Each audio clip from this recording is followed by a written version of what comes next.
spoke today at the MS conference.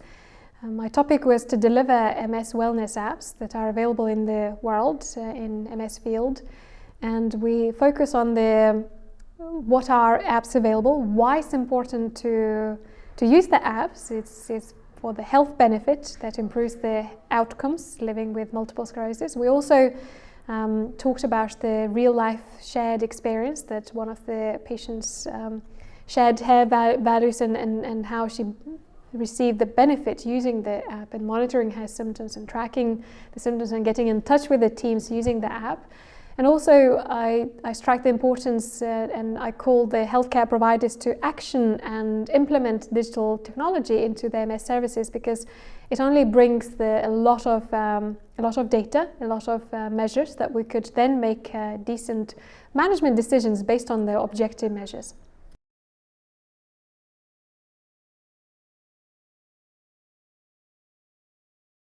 So what people with MS should look when they start searching for MS wellbeing apps, I think that there is a variety of different apps available in this world, and I think there are key elements and things to follow.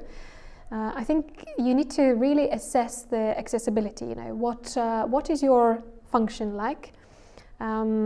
Are you able to navigate and use your hands, or you have some grip weakness and some tremors and shakes that is difficult to navigate and use the app? You know, the touch screen, it could be a barrier for some people. You know, how cognitively you are impaired, you know, some comprehension issues, you know. So I think it's at the end of the day, choosing the right app, it's a personal journey, and it really needs to, you know, be something that you're really going to use and it's going to work for you and you have function to use it.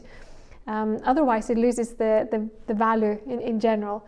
And I think the other aspect to think about is what the functionality of the app is. You know, how people could, you know, what sort of a function this app could provide, whether it's focused more on well-being and cognitive training, whether it's a exercise advice, whether it's a symptom tracking and managing the condition using the library of resources, reading about the condition and watching the videos that assist and gives you a life hack how to live with this long-term condition.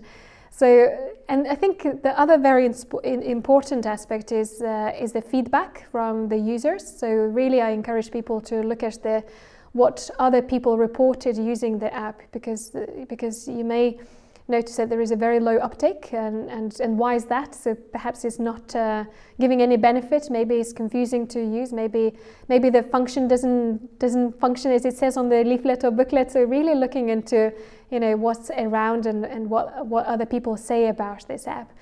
And also in this world, you know, our data, in particular our health data, is such a sensitive topic, and making sure that the data you input is really safe, you know, safely secured and stored, that it's not being shared with the third or second parties in this world. Really assessing that aspect is important. And I think the other thing to think about is whether there is a professional endorsement. You know, who's developer, you know, who develops this content, who's behind the scenes, you know, and what message this professional that develops the app is sharing with the world. You know, is it something that is shared values or not? You know, you may not be in the well-being and lifestyling, which is it's another topic to talk that I suggest everyone living with MS should be on the well-being pathway. But some people may have different agendas and goals in this life. Some people just would like to lose the weight, and that's their sort of goal. And we respect that decision. Nothing is wrong here. It's just you know, some things that come in when we talk about the healthy living. It needs to be at the right time and right place for people with MS. Some people are moving their houses, they're going through the divorce, they're getting married, you know, and it's inappropriate to ask to say, oh, you should use this or that app, you know. It's overwhelming, it's on its own, you know. Some people are less tech savvy and they have huge struggles to actually open the app or download the app, and they may require some assistance, you know.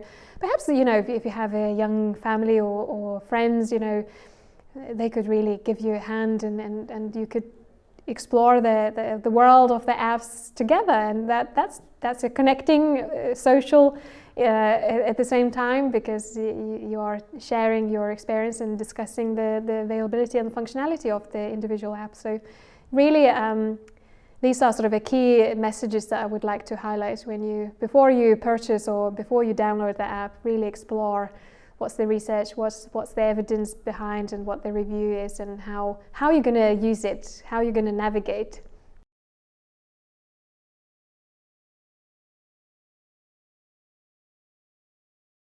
Well, again, what is relevant, and to me not necessarily is relevant to anybody else, and in particular I haven't got MS, I'm not living with MS, so I'm coming from a different angle as a clinician, you know, but what I would like to see people doing, I think the best reviews and top ranked app at the moment, if we're talking about the symptom tracking and journaling and getting resources around, is My MS Manager. So it's been developed by MS Society in America. So I think that there probably will be a limitation of using this app because it's dedicated to the USA audience and not necessarily the UK. You probably will have a difference in terms of what resources you can find, but at the same time, if your aim is to record your own symptoms and track the symptoms, so it's a nice application. There is another one that I like the most, is Cognifit Brain app, which is an app that is dedicated to train your memory, your cognition, how you retrain, how you retain, how you retrieve, you know, what's your memories like. So actually it's a game that you do on using the app, and that's how you sort of keep the awards coming and training your capacity to think more clear, to do more things, to remember things, you know. It's a nice one. And of course, because I'm very much promoting and advocate for mindfulness and meditation, I think that the excellent app that is available is called Headspace.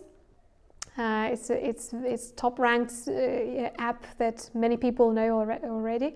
The competitor would be Calm app, but I would suggest Headspace has got more soundtracks, and you can choose the women's or men's voice, you know, when you listen to the meditation. And of course, because I'm a Be Well with MS podcast host, I encourage people to listen to very specifically dedicated podcasts and meditation recordings for people with MS for different clinical scenarios. So Be Well with MS podcasts, you can find it on any platform that provides podcasts, and any distributor that helps you to find the app, the podcasts, and use it accordingly.